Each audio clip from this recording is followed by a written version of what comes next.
지난 6월 시장이 시정 질문에 대해 선별적으로 답할 수 있도록 개정한 포항시의회 회의 규칙에 대해 법제처가 재검토 의견을 내 논란이 더 커지고 있습니다.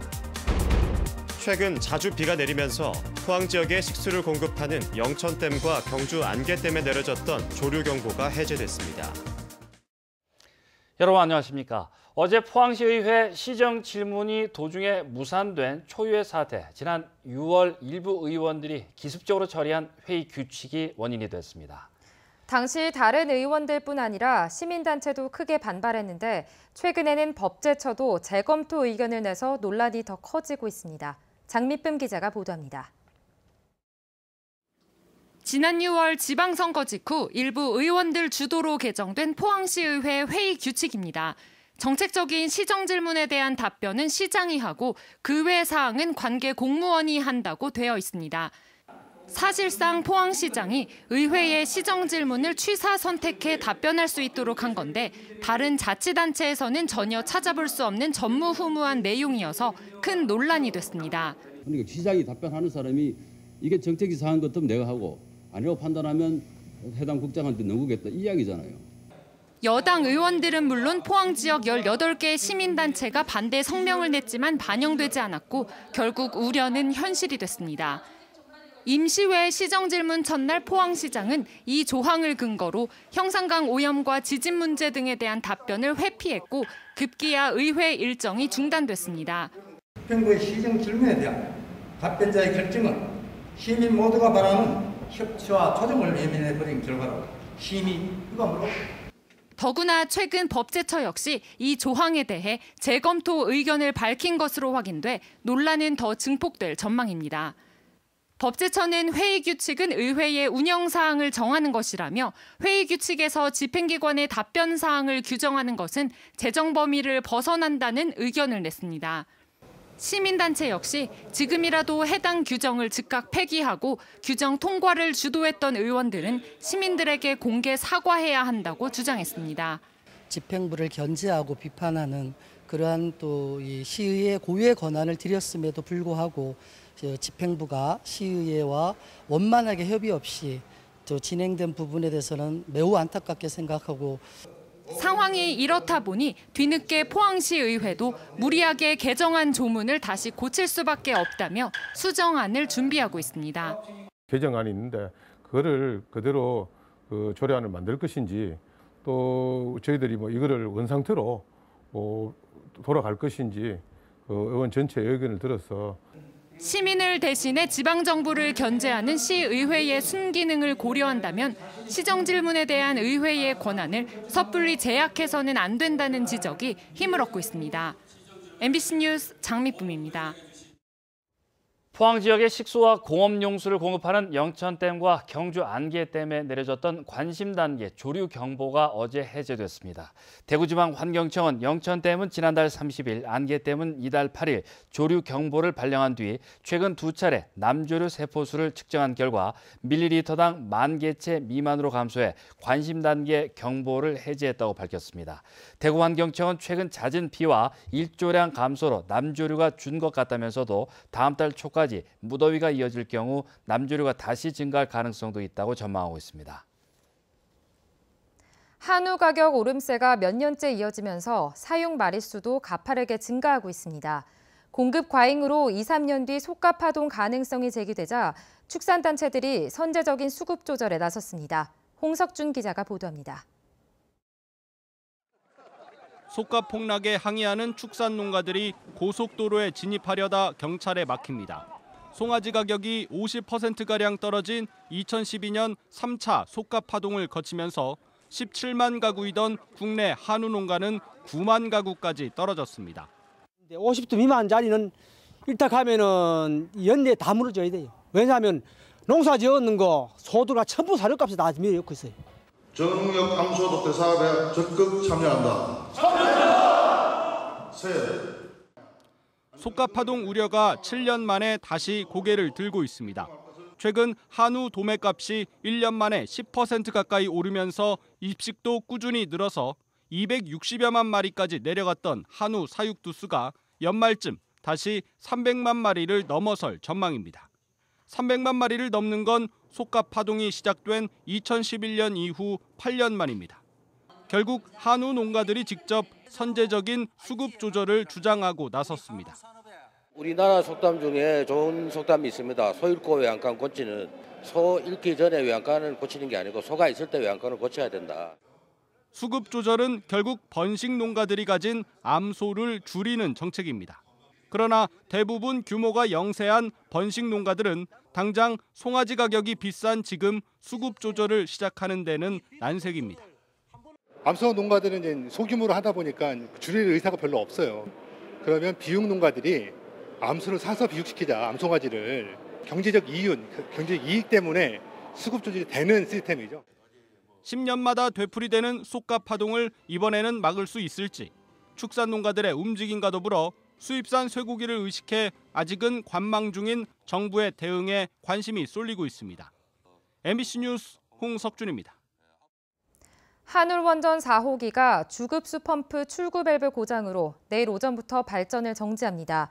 한울원자력본부는 한울 4호기 증기 발생기에 물을 공급하는 주급수 펌프 3개 중 1개 출구 밸브가 고장나 오늘 새벽 4시부터 출력을 줄이기 시작해 내일 오전 10시쯤 발전을 정지할 예정이라고 밝혔습니다. 한울원자력본부는 출구 밸브 고장에 따른 조치로 원전 안전에는 영향이 없다고 설명했습니다. 구미 선산농협조합장이 뒷돈 1억 원을 받았다 구속됐습니다. 아는 사람 땅에다 하나로마트를 짓고 세금도 떼먹을 수 있게 도와준 대가였습니다. 조합장은 구미시 의원 3번의 시의회 의장까지 한 사람입니다. 박지영 기자가 보도합니다. 구미 선산농협은 하나로마트가 들어설 땅을 지난 2016년 외부 컨설팅을 통해 정했습니다. 새 조합장 63살 A씨가 1년 뒤 취임하면서 터 선정은 없던 것이 되고 결정이 뒤바뀝니다. 돈을 2천만 넘어 들여가지고 컨설팅 했는 거는 묵살 당하고 엉뚱한 부지를 그것도 더 비싸게 주고. 새 조합장은 구미 선산읍 이 주유소 터를 새로운 사업 부지로 정하고 땅을 44억 원에 사들였습니다. 이 대가로 조합장은 땅 주인에게 뒷돈 1억 원을 받아 챙겼습니다. 땅 주인은 세금을 줄이기 위해 유령 법인을 만들어 매매값을 24억 원 낮춰 세무당국에 가짜 신고했습니다. 이렇게 양도세 4억 2천만 원을 줄였습니다. 농협조합장과 상무가 땅 주인이 양도세를 빼돌리도록 묵인하고 도와준 셈입니다. 고질적이고 구조적인 비리 형태다. 수사기관에서 봐도 아주 죄질이 나쁘다. 네, 그렇게 볼 수 있습니다. 구미시의회 3선 의원의 시의회 의장까지 지낸 A 조합장의 비리가 경찰 수사로 드러나면서 지역사회 토착 비리를 뿌리 뽑아야 한다는 목소리가 커지고 있습니다. MBC 뉴스 박재영입니다. 문재인 대통령과 민선 7기 시도지사와의 첫 간담회가 오늘 오전 청와대에서 열렸습니다. 일자리 창출을 주제로 시도지사들이 각 지역의 일자리 창출 구상을 발표하고 이에 대한 중앙정부의 지원 방안을 논의했습니다. 이철우 경북지사는 소멸 위험 지역에 경북 23개 시군 중 19개가 진입할 만큼 심각한데 기업 유치와 인구 늘리기 정책을 적극 시행하겠다고 보고했습니다. 경상북도는 오늘 포스코 국제관 대회의실에서 세포막 단백질 구조 기반 신약 개발을 주제로 심포지엄을 개최했습니다. 이날 행사에는 국내외 신약 개발 전문가 150여 명이 참석한 가운데 세포막 단백질 구조 연구와 신약 개발과의 연관성, 4세대 방사관 가속기를 활용한 막 단백질 구조 분석 프로세스 등을 집중 논의했습니다. 신약 개발의 핵심 장비인 포항 제4세대 방사관 가속기는 지난 2016년 9월 전 세계에서 3번째로 준공돼 첨단 신약 개발 연구에 중추적인 역할을 수행하고 있습니다. 내일부터 지역에는 다시 비 소식이 있습니다. 이번 비는 지역별로 강수량 편차가 클 것으로 예상되는데요. 돌풍과 함께 천둥 번개가 치는 곳도 있겠습니다. 안수진 기상캐스터입니다. 비구름대의 위치가 시시각각 자리를 바꾸고 있습니다. 이에 따라 지역별로 강수량의 차가 큰데요. 내일은 경북 동해안 전역에 오전부터 비가 내리겠고 울진과 영덕에는 오후가 되면서 소강 상태에 들겠습니다. 예상 강수량은 경북 동해안에 30에서 80mm, 울릉도와 독도에 5에서 40mm입니다. 비가 오는 지역에는 돌풍과 함께 천둥, 번개가 치겠습니다. 안전사고와 시설물 관리에 유의하시기 바랍니다. 내일은 낮 기온이 다시 30도 밑으로 떨어지겠습니다. 울진이 27도, 그 외 지역들도 28도에서 29도 분포를 보이면서 큰 더위는 없겠습니다. 다만 포항에는 열대야가 계속되겠습니다. 자세한 내일 날씨 알아보겠습니다. 내일 대체로 흐리고 비가 내리겠습니다. 아침 기온 22도에서 25도, 낮 기온은 27도에서 29도입니다. 울릉도와 독도에는 오전에 비가 오겠습니다. 아침 기온 울릉도와 독도 23도, 낮이 되면 울릉도와 독도 26도입니다. 동해상으로는 오후까지 곳곳에 비가 내리겠고 바람이 강하게 불겠습니다. 바다의 물결 동해 중부 해상에서 최고 2m, 동해 남부 해상에서 최고 2.5m로 일겠습니다. 토요일까지는 곳곳에 가끔 비가 내리겠고요. 다음 주부터는 한낮 기온이 30도 안팎으로 서서히 가을이 찾아오겠습니다. 날씨였습니다. 지역 축제 등 각종 야외 활동이 많아지는 가을에 도시락을 먹고 식중독에 걸릴 우려가 커 각별한 주의가 요구됩니다. 식품의약품안전처에 따르면 최근 5년간 계절별 식중독 평균 발생 건수는 9월에서 11월 가을철이 81건으로 봄, 여름철에 비교해도 뒤지지 않습니다. 식품당국은 가을철은 아침, 저녁은 선선하지만 낮 기온이 높아 식중독균이 증식할 수 있다며 손 씻기와 익혀먹기, 끓여먹기 등 식중독 예방 3대 요령을 지켜줄 것을 당부했습니다.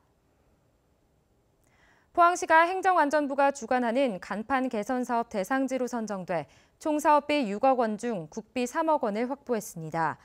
포항시는 이번 사업을 통해 오거리 일대 먹거리 골목의 추억을 되살려 중장년층에게 추억의 장소를 제공하고 20, 30대 젊은 층에게 먹거리 공간을 조성하는 간판 개선 사업을 진행할 계획입니다.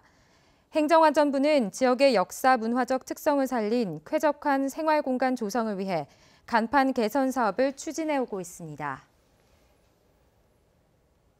이상으로 포항 MBC 뉴스데스크 마치겠습니다. 여러분 고맙습니다.